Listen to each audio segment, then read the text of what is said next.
নমস্কার বন্ধুরা, আজকে আমি দেখো রান্না করব বনুয়া কচুর ডাল। আর তোমাদের দাদাভাই মাঠে আলুর ড্রেন কাটতে গেছে, তাই এগুলো পেয়েছে। মাঠে ঘাটে কচুর গাছগুলো অনেক দেখা যায়। এগুলো আমি একটু ভাপে নিব, মানে অল্প একটু গরম জলে ভাপাবো যাতে গলায় না ধরে। কচু তো এমনি গলা চুলকায়, এগুলো আমি একটু ভাপে নেব। বন্ধুরা, খেতে কিন্তু অসাধারণ লাগে, তোমরা বাড়িতে ট্রাই করতে পারো। দেখো গরম জলে ধোয়া বেরোচ্ছে, এগুলো অল্প একটু আমি ভাপে নিয়ে তারপর রান্নাটা করব।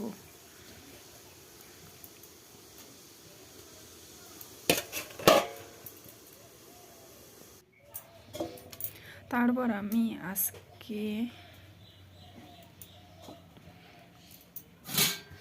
দুপুরে, মানে এটা দুপুরে রান্না, দুপুরে যা রান্না করি আমি তাই তোমাদের সাথে শেয়ার করি।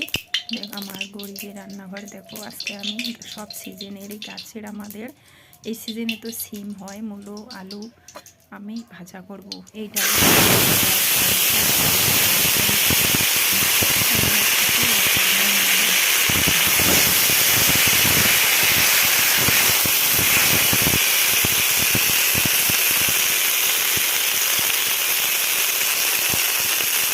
বন্ধুরা, তোমরা কিছু মনে করো না, আমি দুপুরে যা কিছু রান্না করি সব তোমাদের সাথে শেয়ার করি। তোমাদের কাছে আমার ভিডিও তোমরা সবাই দেখবে, আর তোমার কিছু যদি ভালো লাগছে তাহলে কমেন্ট করবে। দেখো ভাজাটা আমার প্রায় হয়ে গেছে, ওইটা নামিয়ে আমি ওই কড়াইতে কচুর ডালটা বসাবো।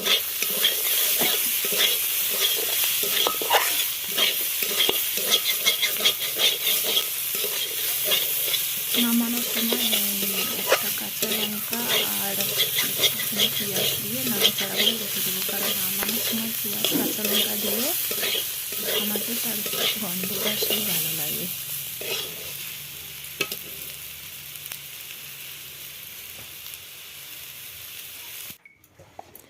আমি ওই কড়াইটা না ধুয়েই ওই কড়াইতে আমি কচুর ডালটা বসাবো, কিন্তু কচুর ডালটা আমি শুকটি মাছ দিয়েই করবো। যে ভোলা মাছের শুকটি মাছ, ভোলা মাছের শুকটি মাছের নুন থাকে, তাই আমি নুন দেবো না, হলুদ দিয়ে ভেজে নেবো।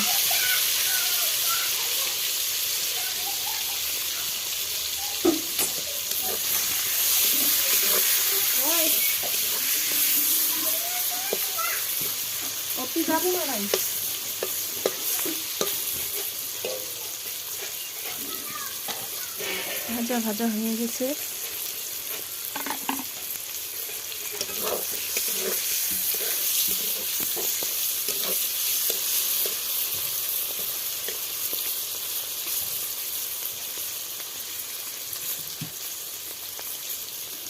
দেখো ভোলা মাছের শুকটি মাছগুলো যেন মাছ একদম মাছের মতো লাগছে।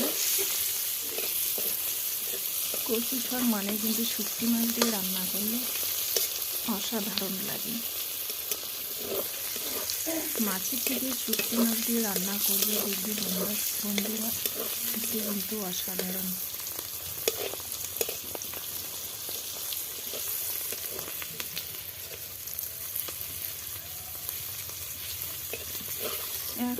এক হাতে মানে মোবাইল ধরি, এক হাতেই আমি রান্না করি বন্ধুরা। খুব কষ্ট হয়, কিন্তু কী করব, ভিডিও করতে আমাকে খুব ভালো লাগে, তাই দেখো এক হাত দিয়ে মোবাইল ধরেছি আর খুন্তি দিয়ে তুলতেছি, কিন্তু উঠতেছে না।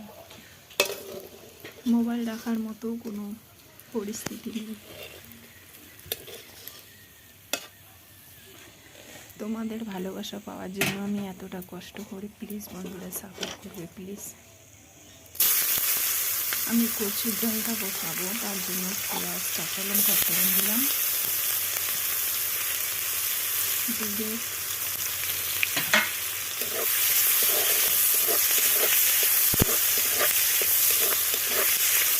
পেঁয়াজটা ভাজা ভাজা হয়ে গেছে।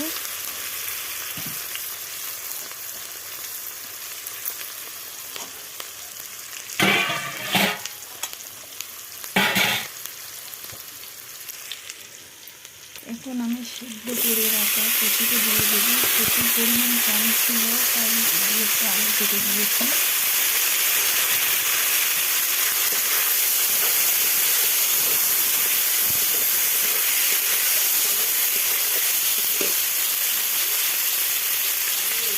সব মতো হলুদ, নুন পরিমাণ মতো দিয়ে নাড়াচাড়া করি।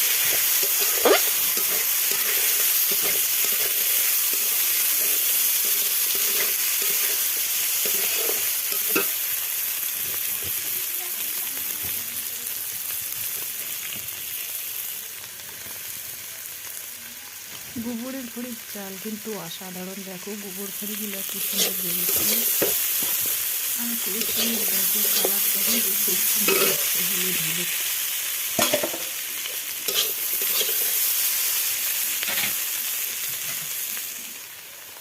আমি সাথে নিয়েছি জিরে বাটা, এটা একটু রসুন বাটা, আর এটা লঙ্কা বাটা। আমি দিয়ে নাড়াচাড়া করবো। বন্ধুরা আমি আগে বলেছি আমার সবটা রান্না বেশি ব্যবহার করবো, অল্প মশলা হাতে দিয়ে রান্না করি। কিন্তু কচু ডালগুলো থেকে তাহলে একটু লঙ্কা বেশি করে দিয়েছি, নাহলে গলা চুল করে। আর আমার গরিবে রান্না হলে রান্না বন্ধুরা তোমাদের কেমন লাগে কমেন্ট করবে। আর সাথে ধনিয়া রাখো।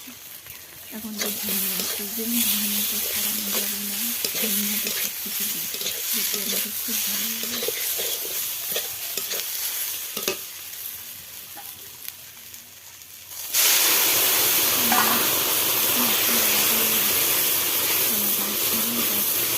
জলটা দিয়ে দিলাম, মশলা দিয়ে দিয়েছিল তার জন্য আবার একটু জল লাগবে।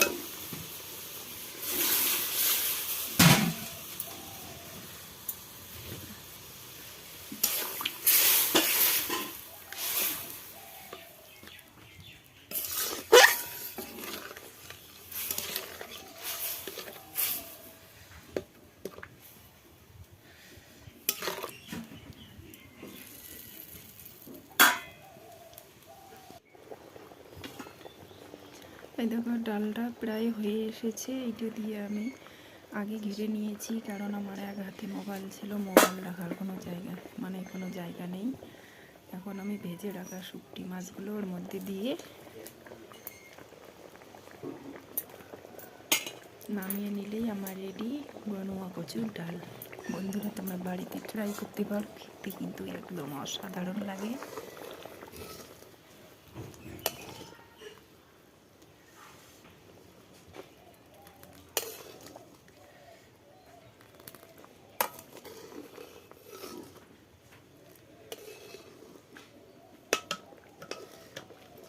দেখো ডালটা কিন্তু অসাধারণ দেখতে হয়েছে, খেতেও কিন্তু দারুণ লাগবে। দেখো আজকে আমার দুপুরে রান্না ভাত, এক গামলা, তারপর বাঁধাকপি, লাউয়ের ডোকা, আলু বেগুনে ঘন্ট, খেতে কিন্তু অসাধারণ। তারপর ওই বনুয়া কচুর শুকটি মাছ দিয়ে ডাল। আজকে আমার দুপুরে রান্না। বন্ধুরা গরিব মানুষ কিন্তু মাছ মাংস তো প্রতিদিনে খেতে পারি না। বাড়িতে পুকুর আছে, পুকুর হলেও মাছ মারার সময় থাকে না। তোমাদের দাদা মাঠে কাজ করে, তার জন্য আনে লেগেছে সিম, আলু, মূলায় ভাজা।